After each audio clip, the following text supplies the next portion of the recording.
2 Peter chapter number 1. 2 Peter chapter number 1, and the Bible says, verse number 1, Simon Peter, a servant and an apostle of Jesus Christ.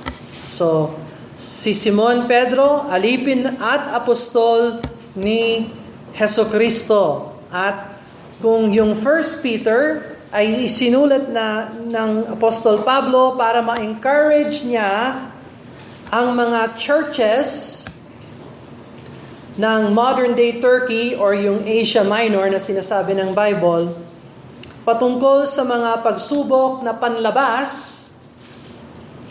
Yung 2 Peter naman ay encouragement ni Peter sa mga churches ng Asia Minor patungkol sa mga internal afflictions or internal concerns sa loob ng mga simbahan. Alright, so mga pagsubok na panloob, mga pagsubok na galing sa mga false teachers, sa mga tinatawag na Judaism. Ano yung Judaism? Yung batas ni Moises ang nakakapagligtas, hindi yung grasya ng Panginoong Jesucristo. So, kumbaga, Mosaism. Parehas yun. Mosaism. Tayo ay maliligtas kapag sumunod tayo sa mga batas ni Moises. Tapos, yun ang isang panig ng mga maling tagapagturo sa loob ng mga churches nila noon. Yung ikalawang panig naman ay yung tinatawag na Gnosticism. Gnostics. Sa Tagalog, Gnostics. Ano yung Gnostics? Gnostics yung hindi, pag nag-church ka, tapos hindi ka na nag-church, Gnostic. Hindi ka na nag-i-stick sa church. Parang bukid ka na lang. No, I'm just kidding. Ang Gnosticism ay paniniwala noong kapanahunan ng mga apostol na si Jesucristo ay nag-anyong tao. Hindi siya nagkatawang tao, siya ay nag-anyong tao lang. Tapos nung siya ay muling nabuhay, hindi katawan ang muling nabuhay, kundi espiritu na anyo ng katawan. Bakit? Kasi yung mga Gnostics, mga Gnosticists, naniniwala sila na ang laman ay sobrang makasalanan at hindi pwedeng gamitin ng Diyos. At sa doktrina ng Gnosticism, pag namatay ang tao, yon ang kaluwalhatian ng tao. Kasi finally, yung kanyang espiritu ay magiging pure at magiging isa siya sa universe. Para siyang Buddhism. Kung alam mo yung Buddhism, yung Zen Buddhism. Yun. Unity with the universe. You'll be absorbed into the vast energy of the universe, away from flesh and the things that concern the flesh. But Christianity is not like that at all. Christianity is the redemption of the body. The redemption of the body. Yes, the flesh is evil, but if the Christian knows his Bible, all of creation is groaning for the redemption of the body. We are waiting to wit the redemption of the body, according to Romans. And so Peter is encouraging the churches concerning the internal problems. Now, 1 Peter is about suffering and the external problems. 2 Peter is about the internal problems. And we're going to look at that all through the 3 chapters of 2 Peter. Now, sa ngayon, bibigyan nating pansin yung ikalawang liham ni Peter. At kapag nagbabasa tayo ng Bible, kailangan tinatanong natin itong mga questions. Sino ang manunulat? Sino ang kanyang sinusulatan? Ano ang laman? Ano ang layunin? Ano ang punto ng aklat? And that's what we're going to look at today. All right, so look at first of all, number 1, ang manunulat. Sino ang nagsulat ng 2 Peter? Hulaan nyo. Sabi dito, Simon Peter, a servant and an apostle of Jesus Christ. So, question, meron bang apostol sa Matthew, Mark, Luke, and John na ang pangalan niya ay Simon Peter, na siya ay alagad, alipin ng Panginoong Hesukristo at naging apostol ni Hesukristo? Meron ba? Alright, siya yun. Okay? So, ang nagsulat ng 2 Peter ay si Peter na apostol. Okay, na alagad ng Panginoon. Now, sa mga nag-aaral ng Bible, hindi sapat yun. Hinahanap pa rin nila. Talagang totoo ba yan kay Peter? No? May mga marka silang hinahanap. Meron silang mga standards. Pero sa atin, dahil tayo ay Bible believers, sapat na sa atin. Hindi na tayo magtatanong kasi sabi dyan, Simon Peter, a servant and apostle of Jesus Christ. So we're not interested in exploring the possibility that this is not Peter's letter. Right? That is for theological liberal. But we are biblical Christians. We take the Bible at face value. So if there is a Simon Peter who is a servant and an apostle of Jesus Christ that we read about in the Gospels, then that is who wrote 2 Peter. It's simple, isn't it? Now, siya ang manunulat, pero sino ang may akda? The Holy Spirit. Siya ang may akda. Now, how do we know that the Holy Spirit is the one who wrote it? Look at verse 21. 2 Peter chapter 1, verse 21. Again, Peter is the writer, but the Holy Spirit is the author. Look at 2 Peter chapter 1, verse 21. For the prophecy came not in old time by the will of man, but holy men of God spake as they were moved by the Holy Ghost.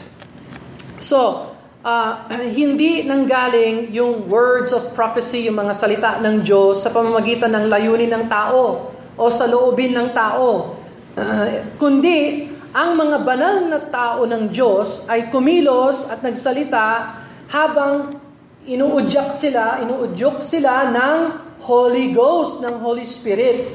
So this is describing for us the miraculous process by which God gave man, the holy men, His words, and those words have been inspired and preserved for us so that we have the words of God today. And so the writer is Peter, but the author is the Holy Ghost. Don't forget that. Napaka-importante yan. Go over to Ephesians chapter 3. Ephesians chapter 3.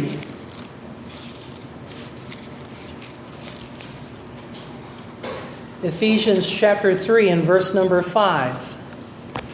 Ephesians chapter 3 verse 5. Which in other ages was not made known unto the sons of men, as it is now revealed unto His holy apostles and prophets by the Spirit. So paano nalaman ni Peter ang dapat niyang isulat?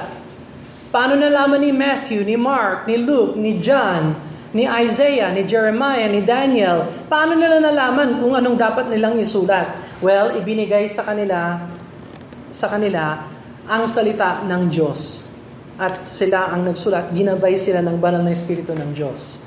Ginamit yung kanilang sariling styles. Meron naman silang vocabulary, sarili nilang styles, at hindi naman in-override ng Panginoon. Kaya hindi uniforme ang Bible. Pero walang contradiction sa Bible. Walang pagkakamali, walang kulang, walang dagdag. This is the Word of God, complete, authored by one Holy Spirit. So yes, there are many writers, but they are simply writers. The one author behind all of them is the Holy Ghost, the author of Scripture. Now, si Peter naman, ang manunulat ng 2 Peter, gaya ng 1 Peter, na ang pangalan ni Peter ay nakasulat dito ay Simon Peter, right? Simon Peter, a servant and an apostle of Jesus Christ. Isa siya sa mga apostol ni Jesus, at bilang apostol, alam niya ang patungkol sa kamatayan ng Panginoong Jesucristo. Nung nagsilbi siya, di ba, kinausap ni Kristo ang kanyang mga apostol at sinabihan sila na dapat siya mamatay, dapat siya malibing, at dapat siya muling mabuhay. So na-experience ni Peter ang napaka-close fellowship niya kay Jesus Christ. Look at chapter 1, verse number 14. Look at chapter 1, verse number 14. Halimbawa, so verse 14, knowing that shortly I must put off my tabernacle, even as our Lord Jesus Christ has showed me. So pinakita sa kanya ng Panginoon na siya rin ay mamamatay sa matandang edad. So, ano yung sinasabi niya? I must put off my tabernacle. Yun ang kanyang katawan. So, malamang, nung sinusulat ni Peter yung 2 Peter, alam niya na siya ay papatayin. Alam niyo ba sa tradition kung paano siya pinatay?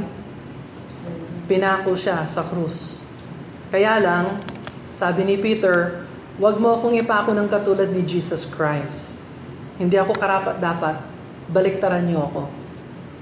So binaliktad si Peter. At ganyan siya namatay. Pero it seems that Peter knew his martyrdom was near as he's writing this last letter. And so, isa siya sa eyewitnesses na nakakita sa transfiguration ni Jesus Christ. Look at verse number 16. 2 Peter chapter 1, verse 16. Sabi niya, for we have not followed cunningly devised fables when we made known unto you the power and coming of our Lord Jesus Christ, but were eyewitnesses of His majesty. Sila raw ay eyewitnesses. Look at verse 17. For He received from God the Father honor and glory when there came such a voice to Him from the excellent glory, this is my beloved Son in whom I am well pleased. Yan sa Mount of Transfiguration. Yan ang sinabi ng Diyos kay Jesus sa mga apostol. Peter, James, and John. So kasama si Peter doon. And verse 19. We have also a more sure word of prophecy, whereunto ye do well, ye take heed as unto light that shineth in a dark place, until the day dawn, until the day star arise in your hearts. So sabi ni Peter, nakita ko ang transfiguration ni Jesus Christ nung nagbago yung anyo niya.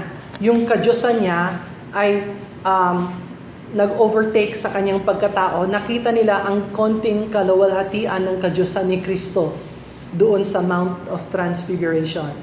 Pero sabi ni Peter, kung meron kang Bible, mas sure ang Word of God kesa sa nakita niya sa kanyang sariling mata. Wow! We are blessed and privileged to have the Word of God. We really do. Better than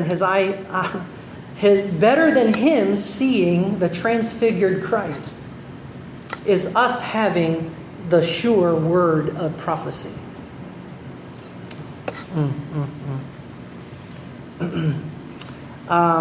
May reference tayo patungkol sa liham na sinulat niya. Kanino niya sinulat ito? Well, sa chapter 1 verse 1, hindi malinaw. Pero sinabi niya, to them that have obtained like precious faith. So, doon sa mga ligtas. Okay, so ang fundamental assumption ng 2 Peter, yung nagbabasa ng letters niya, Kristiyano sila. They're Christians, they're saved. Pero sa chapter 3 verse 1, mas eksakto. So look at 2 Peter chapter 3 verse 1. 2 Peter chapter 3 verse 1. This second epistle, beloved, I now write unto you. So this second epistle, so tanong, saan yung first epistle niya? Kung ito yung second, saan yung first? First Peter. So sino yung sinulat niya sa First Peter? The strangers scattered throughout Pontus, Galatia, Cappadocia, Asia, and Bithynia. Yung 5 probinsya ng Asia Minor, nandoon yung mga churches. So is it fair to say that in 2 Peter, he's writing to the same people? Yes, he's writing to the same people. He's writing to the same churches. So malinaw, no? This is definitely, the writer is Peter. The audience is the same. The same the same Jewish churches that were scattered into the 5 provinces of Asia Minor. Now, tandaan natin, yung Church of Jerusalem, yun ang hinawakan ni Peter yan bilang pastor. Tapos, dumating si Pablo, siya ang nag-persecute sa church. At kaya na-scatter ang Jewish churches, ang Jewish church naging mga churches sa iba't ibang dako ng Asia Minor. At ngayon, binibisita ni Peter yung mga mananampalataya na pinastoran niya noong kapanahonan ng Jerusalem church. And so this is a very familiar crowd. They know him, he knows them. He calls them his beloved. And so there's a relationship between pastor and church, but in Peter's case, he's the church planter. And those churches have their own pastors, you see. But anyway, so we see that Peter became a missionary. Tapos nung umalis si Peter sa church ng Jerusalem, sino ang nagpastor doon? Iniwan na lang niya yung church, walang pastor. Who's the third pastor? James. That's right. Who's the first pastor? Jesus. Second pastor? Peter. Third pastor? James. That's right. Now, tapos na-save si Paul. Nagrepent si Paul. Nag-believe si Paul kay Jesus Christ. And then God called him to be a church planter. Tingnan mo ang 2 Peter chapter 3 verse 15. 2 Peter chapter 3 verse 15. Paul eventually became a friend to Peter. He was a persecutor. Now he's a partner in ministry. 2 Peter chapter 3 verse 15. And account that the long suffering of our Lord is salvation, even as our beloved brother Paul, also according to the wisdom given unto him, had written unto you. Oh, so Paul wrote to Jewish congregations. Peter said, Paul written unto you. To who? To the churches of Asia Minor, the churches of Pontus, Galatia, Cappadocia, Bithynia, and Asia. Now my question is, where's the epistle to Bithynia? Where's the epistle to Asia?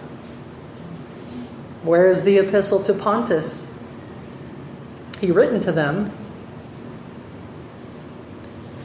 Where in Pauline epistle is this letter written unto the Jewish congregations? Is there a letter from Paul that is written to primarily Jewish? Hebrews. It's called Hebrews. You can't get more Jewish than that. Hebrews. Kaya I believe that Paul wrote Hebrews because it was addressed specifically to a Jewish congregation. And in the congregation there are saved Jews and unsaved Jews.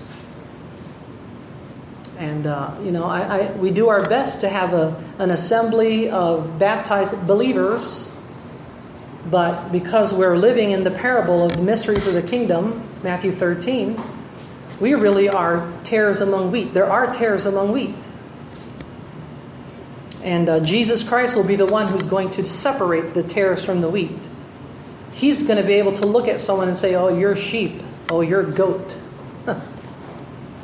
Today I can't do that. But Jesus can, and He will someday. And you know how easy it is? It's so easy you can tell a sheep from a goat. That's how easy it's going to be for the Lord. So you got to make sure you're saved. And Paul wrote to the Jewish congregations, according to verse 15. Look at verse 16. Also, in all his epistles, all his epistles. Did Peter have a copy of all his epistles? Sounds to me like he did. See, by the time 2 Peter is written, most likely, Paul has already been martyred. Pinatay na rin si Paul. Wala na si Paul. Paano naman namatay si Paul? Do you know how Paul was martyred according to the history books? Pinugutan yung kanyang ulo. Okay? So, then Peter wrote 2 Peter, understanding that God's beginning to close the canon of Scripture. Peter, verse 16, and also in all his epistles, speaking in them the things in which are some things hard to be understood. Meron din mga bagay na sinulat si Paul na napakahirap na intindihan. Kaya pag dumating ang time na pag-aaralan natin yung mga letters ni Paul, medyo mabigat yon. Kasi nga, pati nga si Peter na halos malito. Ganyan ka-sophisticated si Paul. In which are some things hard to be understood, which they that are unlearned and unstable rest. Yeah? Binabali nila yung mga words of God. Wala sa kanila ang words of God. As they do also other scriptures. So sa kapanahonan ni Peter, meron ng mga letters of Paul. Ano yung other scriptures? Ano pa bukod sa letters ni Paul ang scriptures? Anybody want to guess? What are those other scriptures? The Gospels? What do we know? Acts? Luke? Luke must have written Acts by then. What about the Old Testament? Are those scriptures too? Yes. Yes, yes, yes. So sa kapanahunan ni Peter, dito lang sa 2 Peter pa lang, nandyan na pala yung Old Testament. Nandyan na yung mga letters ni Paul. Siguro sinulat ni James, kasi si James yung pangatlong pastor. Sinulat ni James yung letter niya sa Jewish congregation. At the same time, Peter was writing his letters. Kaya pag binasa mo yung 1, 2 Peter tsaka James, halos magkaparehas. Kasi yung audience nila, Jewish congregation. Si Jude naman, iba yung emphasis niya. Si John, iba rin yung emphasis niya. So nakikita natin dito, habang buhay ang mga apostol, kinocompile nila ang Word of God. So, as they're living, they're compiling the Word of God. Now, meron bang apostol ngayon? Do we have apostles today? No. Kasi may mga requirements yung pagiging apostol. 3 yun. Number 1, kailangan nakita nila ang katawan at ministry ni Jesus Christ. Number 2, kailangan na-baptize sila ng ministry ni Jesus Christ. Number 3, dapat tinawag sila ni Jesus Christ. Pwede bang maganap yan ngayon? Sino sa atin na nakakita sa katawan ng Panginoong Jesucristo? Kaya pag may nagsabi sa inyo, ako ay apostol. Isabihin mo, baka false apostle ka. Pwede yun. Pero kung sabihin mo true apostle ka, hindi ka apostol. No? Tapos syempre, lahat ng mga apostol na-baptize ng baptism ni John the Baptist. Matagal nang wala na si John the Baptist. Tapos kailangan tinawag sila ng Panginoong Jesucristo, diretsuhan. So, sino sa atin nakarinig ng boses ni Jesus Christ? Meron ba? Wala. Pag sinabi mo sa akin, nakarinig ako ng boses, tatanungin kita, meron ka bang konti?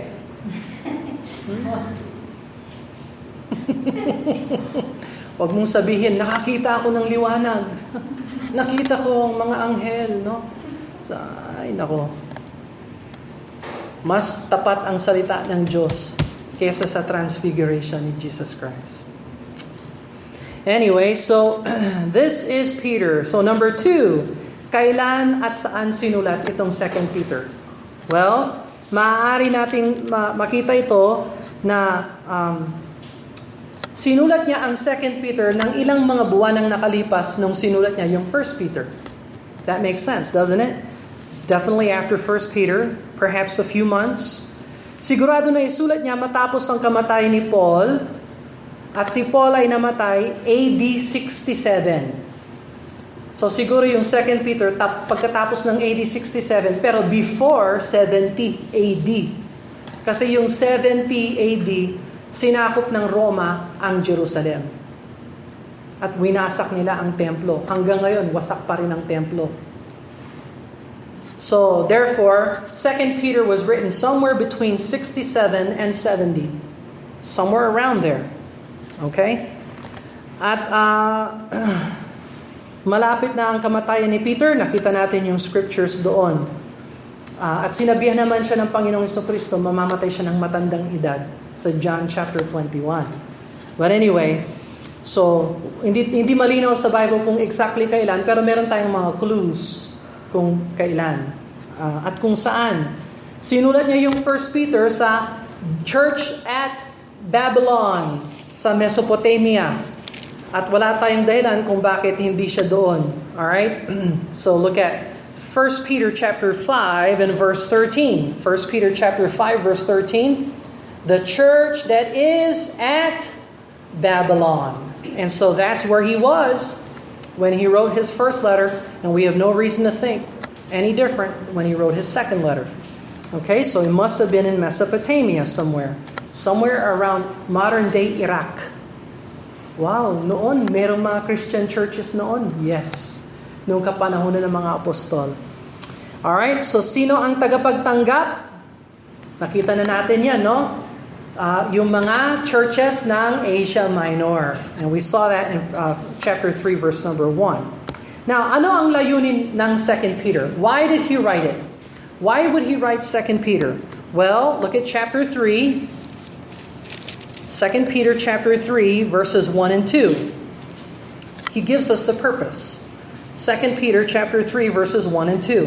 This second epistle, beloved, I now write unto you in both which I stir up your pure minds by way of remembrance. Yun ang dahilan. Gusto niya na maalala natin. Ano yung dapat nating alalahanin? Look at verse number 2. That ye may be mindful of the words which were spoken before by the holy prophets and commandment of us, the apostles of our Lord and Savior. So, what are we supposed to remember? The words. The what? Words. The words. Do you believe in verbal preservation? Peter does. Now, if you don't believe in verbal preservation of the scriptures, how could you remember the words? Do you have all the words? Are you sure? What if there's some missing words? What if there's extra words? Is that a problem? What if we lost one word? Is that the testimony of Scripture? No. Every word of God is pure. Proverbs, right? All Scripture is given by inspiration of God. How many? All Scripture. All Scripture. So be mindful of the words.